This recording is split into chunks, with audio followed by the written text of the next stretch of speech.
ಇವತ್ತು ನಮ್ಮಮ್ಮ ಲಕ್ಷ್ಮೀ ಕೂರ್ಸೋ ಟೈಮಲ್ಲಿ ನಾನು ಬೇಕು ಅಂತ ಹಿಂಸೆ ಕೊಡ್ತಿದ್ದೆ ಅಂತ ಅದಕ್ಕೆ ಏನಂದ್ರು ಗೊತ್ತಾ, ಒಳಗೆ ಹೆಂಗ್ ಹೊಡಿತೀವಿ ಗೊತ್ತಾ, ಅಲ್ಲಿ ಉದ್ರುಗ್ಬೇಕು. ಈಗ ಹಮ್ಸ್ಕೊಂಡು ಸೈಡ್ ಬಿಡು. ನಾನು ಇವತ್ತು 12 ಗಂಟೆ ಅಷ್ಟಲ್ಲಿ ಈ ತರ ಇದ್ದಿದ್ವಾಲ್ ನಾ ಈ ತರ ರೆಡಿ ಹಂಗೆ ನಮ್ಮ ಮಮ್ಮಿಗೆ ಸ್ವಲ್ಪ ಹೊತ್ತು ಹೆಲ್ಪ್ ಮಾಡಿ ನಾನ್ ಮಲಗಿದ್ದಳು ಅಷ್ಟೇ. ನಮ್ಮಮ್ಮ ದೇವ್ರನ್ನ ಈ ತರ ರೆಡಿ ಮಾಡಿ, ಅದ್ರ ದೇವ್ರಿಗಿಂತ ನಮ್ಮ ಅಮ್ಮನೇ ಚೆನ್ನಾಗಿ ಕಾಣ್ತಾರೆ ಅಂತ ಅವ್ರಿಗೆ ಕಾಂಪ್ಲಿಮೆಂಟ್ ಕೊಡಕ್ ಹೋಗಿದ್ಕೆ ಇವತ್ತು ಪೂಜೆ ಲೇಟ್ ಆಯ್ತು ಅಂತ ಯಾವ ಡಿಸೈನ್ ಅಲ್ಲಿ ಬೈದ್ರು ಅಂದ್ರೆ, ಒಳಗೆ ಹೆಂಗ್ ಹೊಡಿತೀವಿ ಗೊತ್ತಾ, ಅಲ್ಲಿ ಉದ್ರುಗ್ಬೇಕು. ನಾನೇನಯ್ಯ ತಪ್ಪು ಮಾಡ್ದೆ? ಈಗ ಹಮ್ಸ್ಕೊಂಡು ಸೈಡ್ ಬಿಡು. ವಿಡಿಯೋ ಒಂದ್ ಮಾಡ್ಕೊಂಡು ಕುತ್ಕೋಬೇಡ ಅಲ್ಲಿ. ಇವೆಲ್ಲ ಕಾಮನ್ ಬಿಡು ಅಂತ ಅನ್ಕೊಂಡು ನಾನು ಫ್ರೆಶ್ ಅಪ್ ಆಗಿ ಈ ತರ ರೆಡಿ ಆಗಿ, ಇನ್ಮೇಲಾದ್ರೂ ನಮ್ಗೆ ಕಾಸು ಸ್ವಲ್ಪ ಜಾಸ್ತಿ ಕೊಡಪ್ಪ ಅಂತ ದೇವ್ರನ್ನ ಸ್ವಲ್ಪ ಹೊತ್ತು ಬೇಡ್ಕೊಂಡು ರೆಡಿ ಆಗಿರೋ ನಮ್ಮ ಅಮ್ಮಂಗೆ ಯಾವ್ಯಾವ ತರ ಕ್ವಾಟ್ಲೆ ಕೊಡ್ತಾ ಇದ್ದೆ ಅಂದ್ರೆ, ಹುಚ್ಚಿ ತರ ಮಾಡ್ಬಿಟ್ರೆ ಹೊಡ್ದ ಮಾತಾರಿಗೂ ಬಾಯ್ ಮಾತಾರಿಗೂ ಬಾಯ್.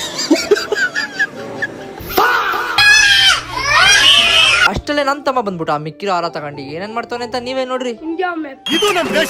ಆಮೇಲೆ ಹಂಗೆ ನನ್ ತಮ್ಮಂಗ್ ಸ್ವಲ್ಪ ಹೊತ್ತು ಕ್ವಾಟ್ಲೆ ಕೊಟ್ಕೊಂಡು ಅವ್ರನ್ನೆಲ್ಲ ಕರ್ಕೊಂಡು ಪಕ್ಕದಲ್ಲಿರೋ ದೇವಸ್ಥಾನಕ್ಕೆ ಹೋಗಿ ಬರೋ ಅಷ್ಟರಲ್ಲಿ ಮನೇಲಿ ಅಲ್ಲಿ ಆರತಿ ಮಾಡಕ್ ಸ್ಟಾರ್ಟ್ ಮಾಡಿದ್ರು ಅಂತ ಆರತಿ ತಗೊಂಡು ಹೊಟ್ಟೆ ಹಸ್ವಿತು ಅಂತ ನನ್ನ ತಮ್ಮಂದಿರ ಜೊತೆ ಹಂಗೆ ಊಟ ಮಾಡ್ಕೊಂಡು ಅವ್ರ ಜೊತೆ ಸ್ವಲ್ಪ ಟೈಮ್ ಸ್ಪೆಂಡ್ ಮಾಡ್ತಾ ಇವತ್ತಿನ ದಿವಸ ಏನ್ ಮಾಡ್ತಾ ಇದೀನಿ ಗಾಯ್ಸ್. ಇಷ್ಟ ಆಗಿತ್ತು ಗಾಯ್ಸ್ ಇವತ್ತಿನ ಬ್ಲಾಗ್. ಈ ಬ್ಲಾಗ್ ನಿಮ್ಗೆಲ್ಲ ಇಷ್ಟ ಆಗಿರುತ್ತೆ ಅಂತ ನಾನು ಅನ್ಕೊಂಡಿದ್ದೀನಿ. ಎಂಟರ್ಟೈನ್ ಮಾಡಕ್ಕೆ ನೆಕ್ಸ್ಟ್ ವಿಡಿಯೋದಲ್ಲಿ ಸಿಗ್ತೀನಿ. Tata, love you and bye by.